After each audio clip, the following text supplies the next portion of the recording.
नमस्कार। आप देख रहे हैं बहुजनों की आवाज। आपके साथ उमेश चंद। आज हम बात करने वाले हैं एक ऐसी सीट की जहां पर बहुजन समाज पार्टी, समाजवादी पार्टी की इंडिया गठबंधन और भारतीय जनता पार्टी की सीट पर बहुत ही ज्यादा प्रभावशाली सीट है।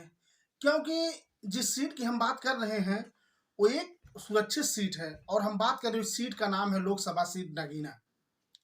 क्योंकि नगीना अपने आप में इसलिए महत्वपूर्ण मानी जाती है कि वहाँ आजाद समाज पार्टी के राष्ट्रीय अध्यक्ष चंद्रशेखर आजाद रावण भी चुनाव का ताल ठोक चुके हैं। उसके साथ साथ बहुजन समाज पार्टी की राष्ट्रीय अध्यक्षा मायावती जिस तरीके से उस चुनाव पर और उस सीट पर लगी हुई है कि ऐसा लग रहा है वहां का जो समीकरण है कुछ एक अलग चौंकाने वाला है। क्योंकि इससे पहले नगीना सीट का जो इतिहास रहा है 2009 में वहां समाजवादी पार्टी से लोकसभा के प्रत्याशी चुने गए थे और फिर 2014 में जब मोदी जी की लहर थी उस समय 2014 में नगीना की सीट भारतीय जनता पार्टी के पास थी।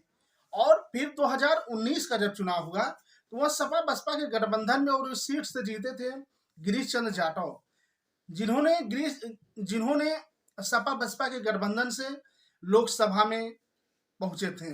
और हम बात कर लेते हैं गिरीश चंद्र जाटव की। गिरीश चंद्र जाटव बहुत ही खासम खास मायावती जी के हैं। 2000 से उनका जो राजनीतिक कैरियर शुरू हुआ, 2000 में वो मुरादाबाद जिले के जिला अध्यक्ष थे।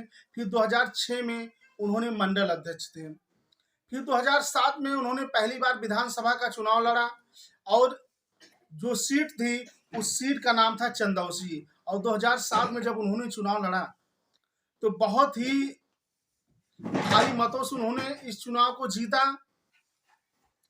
और फिर 2012 में जब चंदौसी में चुनाव हुआ वो हार गए। फिर 2019 में बहन जी ने उनके ऊपर विश्वास जताया और 2019 के लोकसभा चुनाव में सपा बसपा के गठबंधन पर वो फिर लोकसभा के सांसद चुने गए।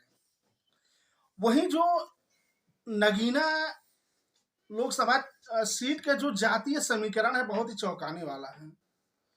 क्योंकि वहां पर लगभग 30% हिंदू हैं और 20% दलित हैं और जो सबसे ज्यादा जिनकी आबादी है वो मुस्लिम वोटर हैं।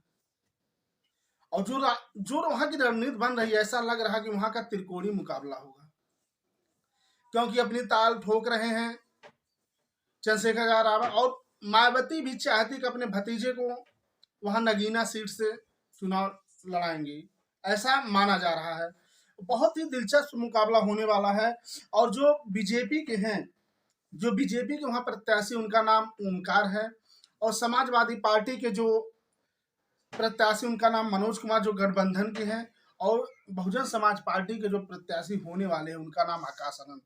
आकाश आनंद को आप लोग भली भात से जानते होंगे। वो बहुजन समाज पार्टी के नेशनल कोऑर्डिनेटर हैं और बहुजन समाज पार्टी के उत्तराधिकारी भी हैं।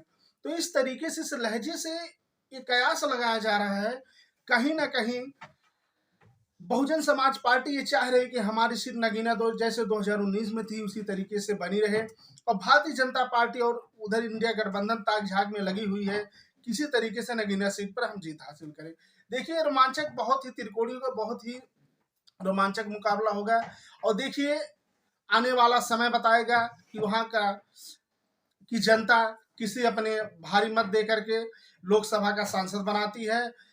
दोस्तों इसी तरीके की खबर सुनने के लिए आप बहुजनों की आवाज को चैनल को लाइक और सब्सक्राइब करें। जय हिंद,